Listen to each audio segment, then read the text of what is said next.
दोस्तों नमस्कार, स्वागत है आपका 4 PM पर। मैं हूं आपके साथ अदिति। कोलकाता के आसमान में 10 संदिग्ध ड्रोन्स दिखे। स्पेशल टास्क फोर्स एसटीएफ की छानबीन में आरोपी भारतीय जनता पार्टी के नेता निकले। जी हां, बहुत बड़ा खुलासा, सनसनीखेज खुलासा हुआ है। पहलगाम हमले के बाद से ही पूरे उत्तर भारत में रेड अलर्ट जारी कर दिया गया है।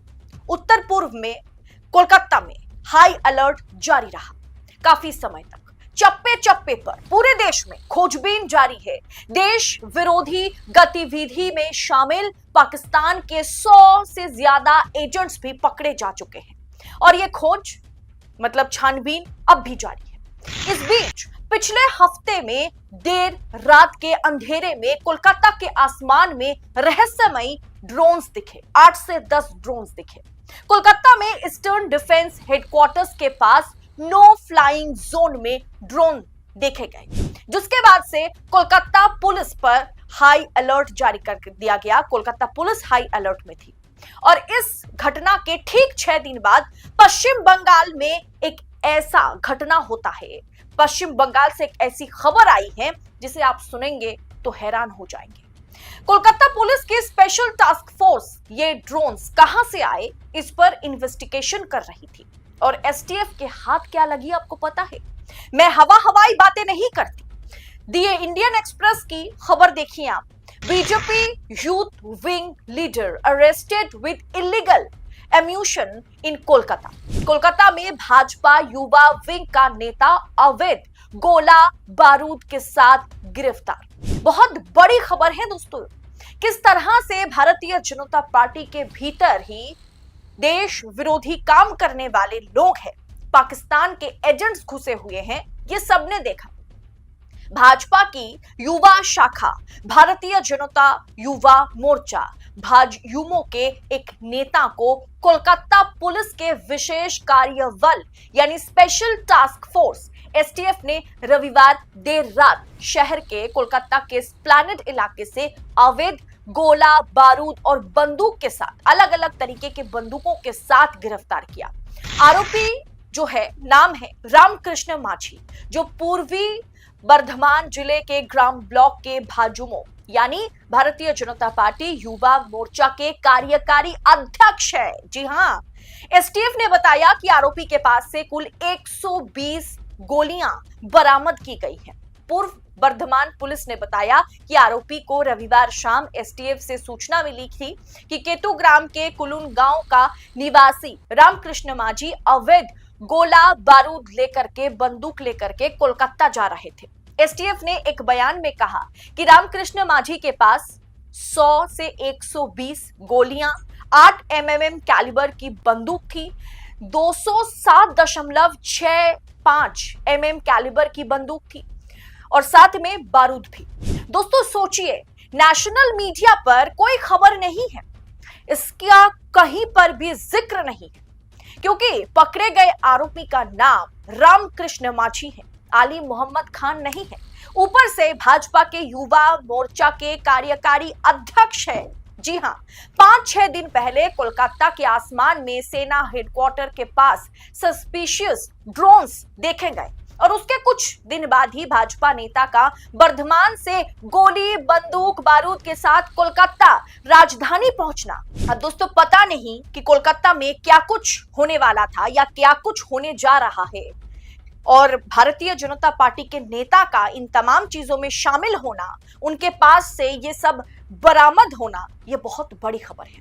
दोस्तों आपको याद होगा पुणे में किस तरीके से डीआरडीओ के निर्देशक के पद पर तैनात साइंटिस्ट प्रदीप कुरुलकर, जो डीआरडीओ के वैज्ञानिक थे, उनका आरएसएस के साथ कनेक्शन था, जो पाकिस्तान के इशारे पर जासूसी कर रहे थे, बाद में अरेस्ट किए गए, वो भी आरएसएस भारतीय जनता पार्टी के नजदीक थे। पहलगाम हमले के बाद क्या हुआ? पहलगाम हमले के बाद Madhya Pradesh anti terrorism squad ने पाकिस्तान की खुफिया एजेंसी आईएसआई के लिए जासूसी का काम करने वाले जिन 15 आरोपियों को मध्य प्रदेश के शहरों से गिरफ्तार किया, उनमें 2 नाम, एक ध्रुव सक्सेना शामिल थे उस लिस्ट में, मोहित अग्रवाल जो कि भाजपा के कार्यकर्ता पाए गए थे। भाजपा के बड़े बड़े लीडर्स के साथ इनकी तस्वीरें रही, ये तस्वीरें खिंचवाते थे, भारतीय जनता पार्टी में शामिल थे, कार्यकर्ता के तौर पर काम करते थे, पदभार संभालते थे।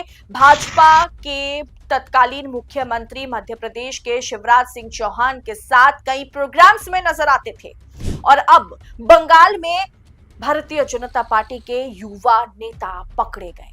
दोस्तों, वाकई ये डर पैदा करता है कि आखिर भाजपा के भीतर ही ऐसे देश विरोधी लोग कहां से पैदा हो रहे हैं। क्या भारतीय जनता पार्टी में जब कोई शामिल होता है, जब भारतीय जनता पार्टी का कोई भी पद या कार्यभार कोई संभालता है, क्या उनका बैकग्राउंड चेक नहीं किया जाता? आज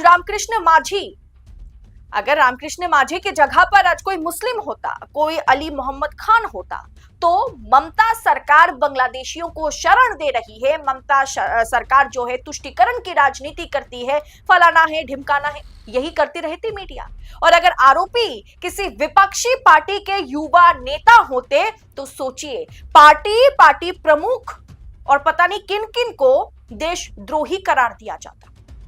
जरा सोचिए दोस्तों, ये भारतीय जनता पार्टी के युवा नेता कार्यकारी अध्यक्ष पाए गए, इनका नाम रामकृष्ण मांझी है, तो इनके पास से बरामद हुए तमाम अवैध चीजें, इलीगल एम्यूनेशन पूरी तरीके से क्या जायज हो जाएगा? क्या इस पर भारतीय जनता पार्टी अपना रुख स्पष्ट करेगी?